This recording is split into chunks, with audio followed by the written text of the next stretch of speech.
မင်္ဂလာပါအားလုံးပဲကျမပြောရှင်ကြပါစေအိမ်ငှားဖို့ဆိုလို့ရှိရင်ဘယ်အချက်တွေကိုသတိထားသင့်လဲ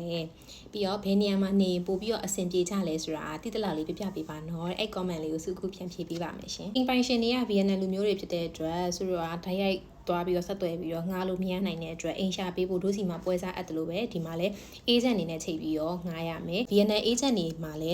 tourist တွေနိုင်ငံခြားသားတွေကိုငှားပေးတဲ့ agent တွေကအင်္ဂလိပ်စာတွေရကြတဲ့အတွက်အင်္ဂလိပ်လို communicate လုပ်ပြီးတော့ငါလို့အဆင်ပြေပါတယ်အဲ့တော့ VNL agent ကိုချိန်မယ်ဆိုလို့ရှိရင်ပထမဆုံးသိထားရမယ့်အချက်ကပါလဲဆိုလို့ရှိရင် agent ကကိုအိမ်ငါးဘက်ကပေးကြမလို့ဘူးအိမ်ရှင်ဘက်ကပဲကြက်ခံရတာဖြစ်တဲ့အတွက်လိုက်ကြည့်မယ်အဆင်ပြေလို့အိမ်စာချုပ်ပြီးတဲ့အထိကိုဘာမှတပြားတစ်ချက်မှ agent ကကိုယ့်ဘက်ကနေပေးစရာမလိုပါဘူးရှင်အိမ်ငါးကြပြီးအိမ်စာချုပ်ကြပြီးဆိုလို့ရှိရင်ဒီမှာအနည်းဆုံး6လဒါမှမဟုတ်တစ်နှစ်ချုပ်ကြရဲပေါ့နော်6လတစ်နှစ်ချုပ်ကြတဲ့နေရာမှာလဲသူတို့တွေအိမ်ကိုငှားပြီးဆိုတာနဲ့ deposit ပေးရပါတယ် deposit က6လသမားဆိုလို့ရှိရင်တစ်လစာ deposit တောင်းချပြီးတော့တစ်နှစ်ချုပ်မယ်ဆိုလို့ရှိရင်တစ်လစာဒါမှမဟုတ်2လစာလောက်အထိတောင်းတတ်ကြပါတယ်အဲ့တော့ကိုက deposit ပေးပြီးတော့နေပြီးသွားပြီဆိုလို့ရှိရင်အဲ့ဒီ deposit ပေးထားတဲ့ပတ်စံကိုမဆုံးဖို့ဆိုတ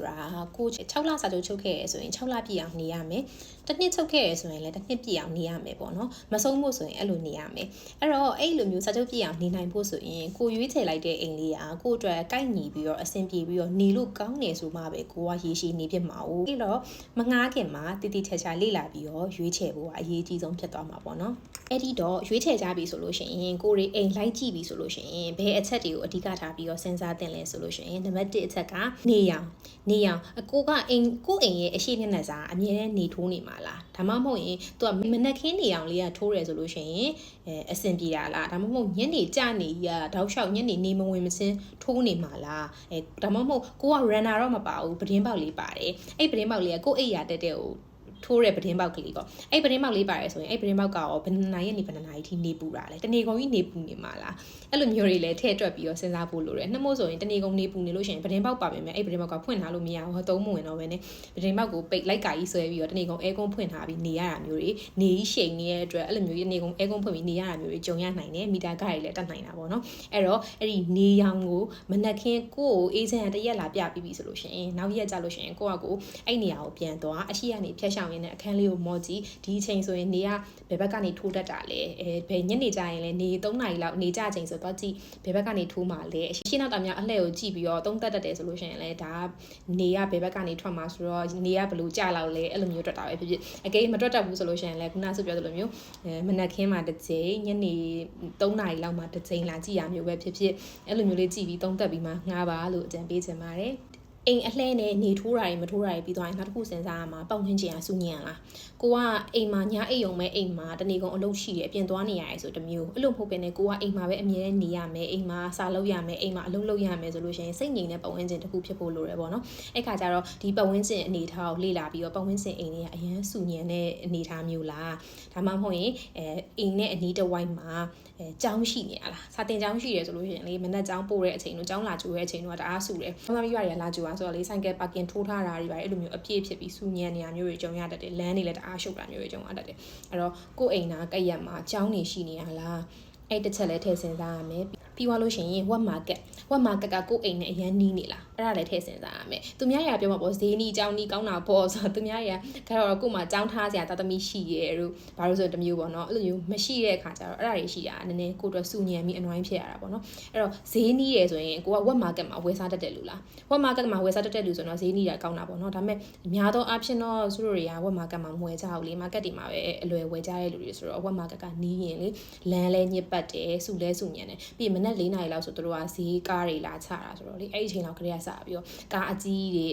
အေးကန်းကားကြီးတွေလာတဲ့အတန်တွေပါအဲ့လိုမျိုးစုတော့အကိကိုအခန်းကလမ်းမှာကက်ရက်သားရှိနေတဲ့အခန်းဆိုလို့ရှိရင်အဲ့ဒီအတန်တွေကြားရပြီးတော့မနက်4နာရီလောက်ထဲကအဲ့ရနိုးနေလိမ့်မယ်ပေါ့နော်အဲ့တော့ wet market နဲ့အရင်နီးနေရမျိုးဆိုအဆင်မပြေဘူးဒါပေမဲ့ခက်လန်းလေးပေါ့နော်နည်းနည်းလန်း9မိနစ်10မိနစ်လောက်ရှောက်ရမယ့်နားလေးမှာ wet market ရှိတယ်ဒါဆိုရင်တော့မစိုးဘူးသွားဝယ်ရတာလည်းလွယ်တယ်ပေါ့ဒါပေမဲ့စုပြောချင်တာက wet market နဲ့ကိုယ့်အိမ်နဲ့လုံးဝနီးလေး close ဖြစ်နေကက်ရက်ရှိနေဆိုတော့လုံးဝမကောင်းဘူးပေါ့နော်လမ်းကလည်းညစ်ပတ်တယ်ပြီးရင်အတန်တွေလည်းစုညံမှာပေါ့အဲ့တော့အဲ့တစ်ချက်ကလည်းထည့်ပြီးတော့စဉ်းစားရပါမယ်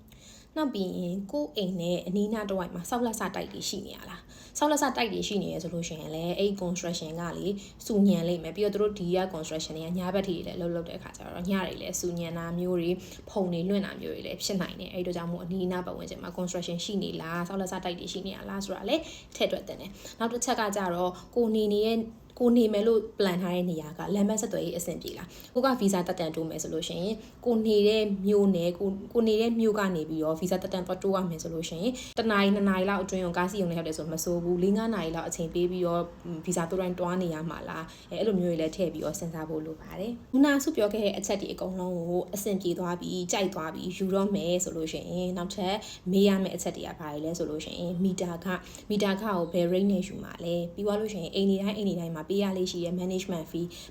fee ကတစ်လကိုဘယ်လောက်ယူမှာလဲနောက်တစ်ခါရေဘိုးကရောတစ်ယောက်ဆိုရင်ဘယ်လောက်ဆိုပြီးယူရလားတစ်လဆိုရင်ဘယ်လောက်ဆိုပြီးယူရလားအဲ့ဒီသတ်မှတ်ချက်တွေကိုလည်းမေးဖို့လိုပါတယ်ဒီမှာပုံမှန်အားဖြင့်တော့ management fee တွေကတစ်လကို VND 3,500လောက်တောင်းလေးရှိပါတယ်ဒါကရိုးအိမ်တွေပေါ့နော် apartment ပဲဖြစ်ဖြစ်ရိုးအိမ်တွေပေါ့အဲ့လိုမျိုးမဟုတ်ဘဲねကွန်ဒိုလိုမျိုးမှာနေမယ်ဆိုလို့ရှိရင်တော့ကွန်ဒိုက square feet ပေါ်မှာမူတည်ပြီးတော့ကိုနေတဲ့အကျယ်အဝန်းအလိုက်တိုးပြီးတော့တောင်းကြလေးရှိပါတယ်နောက်ဆုံးအရေးကြီးဆုံးအချက်တစ်ခုကကြတော့ကိုငှားမဲ့အိမ်က foreigner လက်ခံလားလက်မခံဘူးလားအဲ့ဒါကိုချင်းတင်မေးဖို့လိုပါတယ်အေဂျင့်တွေကတခါလေကြတော့အဆင်ပြေခြင်းစောများပြီးတော့သူတို့ကစာချုပ်ချုပ်ပေးလိုက်တယ်ကိုကလည်းအိမ်ရသွားပြီးဆိုပြီးစိတ်ချပြီးတော့မှနောက်ပိုင်းကျတော့မှအိမ်ရှင်က foreigner လက်မခံဘူးဆိုပြီးဖြစ်လို့ပြန်ပြီးတော့ cancel ဖြစ်တာမျိုးတွေလည်းကြုံရနိုင်တယ်အဲ့အတွက်ကြောင့်မလို့ကိုကစကြတဲ့က foreigner လက်ခံလားချင်းတင်မေးဖို့လိုတယ်ပြီးတော့ဒီမှာသတ်မှတ်ထားတဲ့ rules တွေရှိတယ်ပေါ့နော်ဆိုတော့အတိအကျကွက်တိမသိပင်မဲ့ဒီ rules တွေအရာ foreigner တယောက်ကိုငှားမဲ့အိမ်ဆိုလို့ရှိရင်ဘယ်အချက်တွေနဲ့ပြည့်စုံရမယ်ဆိုတာမျိုးရှိရပေါ့နော်အရန်တန်မိုးနေတဲ့အိမ်တွေဆိုလို့ရှိရင်အချင်းတွေ foreigner တွေကိုငှားလို့မရအောင်။ဘာကြောင့်လဲဆိုတော့သူတို့ကကွာထားပါတော့ fire alarm ပါရမယ်လို့သိလားအဲ့လိုမျိုးပေါ့မီခိုးတွေ့ရနဲ့ရေကျလာတာမျိုးတို့ပါတော့အဲ့လိုမျိုးသက်ဆင်ထားတဲ့ဟာတွေဖြစ်ရမယ်လို့အဲ့လိုမျိုးတွေချမှတ်ထားတဲ့ rules တွေရှိရဲ့အတွက်အဲ့ဒါမျိုးပါတဲ့အခန်းတွေကိုမှငှားလို့ရတယ်အဲ့ဒါမှတရားဝင်တယ်ပေါ့နော်အဲ့ဒါမှလည်းတို့တွေစီမှာ ASEAN တိုင်တယ်လို့မျိုးဒီမှာလည်း foreigner တွေကိုငှားထားပြီး register လုပ်ပေးရတာမျိုးတွေရှိရပေါ့နော်အဲ့ဒါမှလည်းတရားဝင်ပြီးတော့တို့ကလုပ်ပေးလို့ရမှာအဲ့လိုမဟုတ်ဘဲနဲ့ဒီ rule နဲ့မညီတဲ့အိမ်မျိုးမှာငှားနေတယ်ဆိုလို့ရှိရင်ဒါမျိုးလုပ်လို့မရတဲ့အတွက်အကယ်၍ရန်ဖန်ရန်ခါပေါ့ very rare ရှားပါတယ်ဒါပေမဲ့အဲ့လိုမျိုး ASEAN ဝင်စစ်တာတို့ပါလို့ဆိုလို့ရှိရင်နည်းနည်းလေးပြဿနာလေးရှိနိုင်ပါတယ်အဲ့ဒီတော့အိမ်ကိုကိုယ့်အကြိုက်စိတ်ကြိုက်ရွေးချယ်ပြီးသွားပြီဆိုလို့ရှိရင်တော့ agent နဲ့ဆက်ပြီးတော့ပြောရမယ်ခုနပြောခဲ့တဲ့မေးခွန်းတွေအကုန်လုံးကိုတည်တည်ချာချာရှင်းရှင်းလင်းလင်းစာချုပ်မှာမချုပ်ခင်ကလေးကသဘောတူညီမှုမယူခင်ကလေးကကြိုပြီးတော့မေးထားခဲ့ဖို့လိုပါတယ်နောက်ဆုံး tips လေးတစ်ခုပြပြပါမယ်အဲ့ဒါကဘာလဲဆိုလို့ရှိရင်ကိုက6လတော့ချုပ်ထားတယ်6လပြည့်အောင်မနေဖြစ်ဖ ೇನೆ တွားခြင်းလဲတွားဖြစ်နိုင်တယ်တချို့ကျတော့ရှိရလေဒီမှာခဏနေပြီးအလုပ်ရှောက်နေတာအလုပ်ရတာနဲ့တခြားနိုင်ငံကိုကူးမှာအဲ့တော့6လတော့ချုပ်ထားတယ်6လမတိုင်ခင်မှာအလုပ်ရရင်လည်းကိုထွက်သွားခြင်းထွက်သွားမှာအဲ့ခါမျိုးမှာကိုစရံကိုစုံမှာလားဆိုတဲ့အခြေအနေမျိုးတွေလည်းရှိနိုင်တဲ့အတွက်အကယ်၍ပေါ့နော်ကိုရဲ့ agent ကအဆင်ပြေတယ်စကားပြောလို့ကောင်းတယ်ဆိုလို့ရှိရင်စာချုပ်မချုပ်ခင်တည်းက agent ကိုကြိုပြီးတော့ညှိထားတင်ပါတယ်စာချုပ်မပြေခင်မှာငါတွားစရာပေါ်လာခဲ့ရဆိုလို့ရှိရင်မင်းကိုကြိုပြီးတော့တလ inform လုပ်မယ်တလအတွင်းမှာနောက်ထပ်လူတယောက်အစားထိုးဖို့ပေါ့နော်ကိုနေရာမှာအစားထိုးဖို့နောက်ထပ်အိမ်ငှားတယောက်ကိုရှာလို့တွေ့ရဆိုလို့ရှိရင်ပေးထားခဲ့တဲ့ deposit တစ်လစာကိုမင်းနဲ့ငါနဲ့တယောက်တစ်ဝက်စသဖြင့်ပေါ့နော်အဲ့လိုမျိုးကြိုပြီးတော့ညှိနှိုင်းထားတာမျိုးတွေလုပ်ကြည့်သင့်ပါတယ်။ဘာဖြစ်လို့လုပ်ကြည့်သင့်တယ်လို့ပြောရလဲဆိုလို့ရှိရင်ဒါအမြဲတမ်းလုပ်လို့ရတယ်တော့မဟုတ်ဘူးပေါ့နော်။ကဲကိုနဲ့စကားပြောတဲ့ကိုချိတ်ပေးတဲ့ agent စကားပြောလို့ကောင်းတယ်ဆိုလို့ရှိရင်တော့ဒါမျိုးလေးကိုကြိုပြီးတော့ပြောထားသင့်ပါတယ်။ဘာကြောင့်လဲဆိုတော့စုဆိုလို့ရှိရင်လည်းစုခုနေတဲ့အခန်းဆိုလို့ရှိရင်ချိတ်ပေးထားတဲ့ agent နဲ့ပေါ့နော်အဲ့ဒါမျိုးစကားတွေခံထားတာမျိုးတွေရှိရပေါ့။အကဲကိုမနေချင်တော့လို့ရွှေ့မယ်ဆိုလို့ရှိရင်တော့ကိုကသူ့ကိုတစ်လကြိုပြောမယ်သူကအဲ့တစ်လအတွင်းမှာနောက်ထပ်အိမ်ငှားကိုနေရာမှာအစားထိုးဖို့အတွက်အိမ်ငှားကိုသူရှ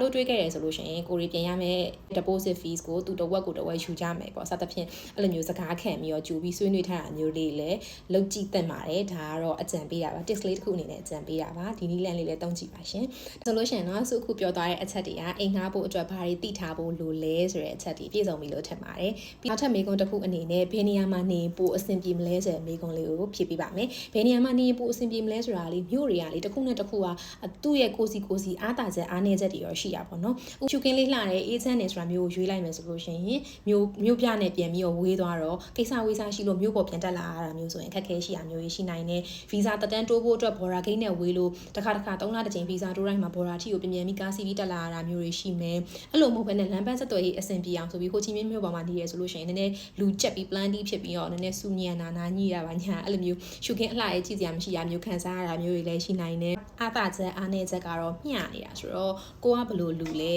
ရုံးတက်ရုံးစင်းနေတိုင်းလုပ်ဖို့လိုတဲ့သူလားဒါမှမဟုတ်အင်တာနက်ကောင်းကောင်းရှိပြီးတော့အိမ်မှာအေးအေးဆေးနေရပြီလားဒါမှမဟုတ်ကိုကပင်လယ်ကိုကမ်းခြေကိုချစ်တဲ့သူလား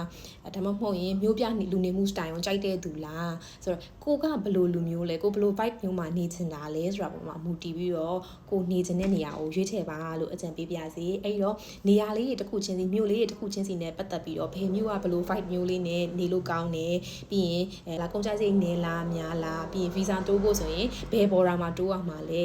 ပြီးရင် visa တက်တန်းတိုးဖို့ဆိုရင်ဘယ်ထိပြန်တက်လာဖို့လိုလဲစသဖြင့်အသေးစိတ်မြို့လေးတစ်မြို့ချင်းစီရဲ့အကြောင်းကိုအသေးစိတ်စုပြပြထားတဲ့ vlog လေးရှိပါတယ်အဲ့ဒီ video လေးကိုဒီ post လေးရဲ့ caption ရဲ့နောက်ဆုံးမှာ mention လုပ်ထားခဲ့ပြရမယ်အဲ့ post လေးမှာအသေးစိတ်လေးဝင်ကြည့်လို့ရပါတယ်ရှင်အဲ့ post လေးမှာအသေးစိတ်ကြည့်ပြီးမှကိုကဘယ်မြို့မှာနေချင်တာလဲဆိုရယ်မြို့ကိုအရင်ရွေးမြို့သိပြီဆိုတော့မှအဲ့ဒီမြို့မှာရှိတဲ့ဘယ် district မှာနေချင်တာလဲဆိုတာကိုထပ်ပြီးတော့ဆုံးဖြတ်ပြီးတော့မှအဲ့ဒီ district ရဲ့ agent ကိုချိန်ပါတအိမ်ဝင်တအိမ်ထွက်နဲ့ကိုယ်တိုင်လိုက်ကြည့်ပါ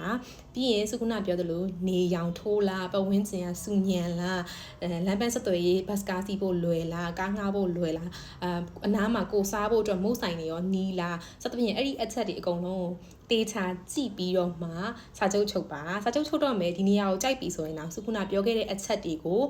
foreigner လက်ခံလားရေပိုးမီးပိုးမီတာခတွေ rate ဘယ်လောက်နဲ့ယူတာလဲစသဖြင့်အဲ့ဒါတွေအကုန်လုံး management fee တစ်လဘယ်လောက်ယူတာလဲအဲ့ဒါတွေအကုန်လုံးကိုထပ်ပြီးတော့ confirm လုပ်ပါမေးပါပြီးမှစာချုပ်ချုပ်ပါနောက်ဆုံး tips လေးကိုလည်းမမေ့ပါနဲ့စာချုပ်ချုပ်ခံနေကြလို့ရှိရင် agent ကိုအကယ်၍ငါကပြည့်အောင်မနေဖြစ်ရင်ဒီလိုမျိုးလူကိုအစားထိုးပြီးတော့ခေါ်ရင်မင်းနဲ့ငါနဲ့တယောက်တစ်ဝက်ယူကြမလားဒါလေးကို agreement လုပ်ပေးမလားစသဖြင့်စကားတွေခံပြီးတော့ပြောကြည့်ပါလို့အကြံပေးပါစေအဲ့ဒါဆိုလို့ရှိရင်နောက်ထပ်မေးခွန်းတွေပြန်ဖြေတဲ့ vlog တွေမှာပြန်ဆုံပါမယ်တတာ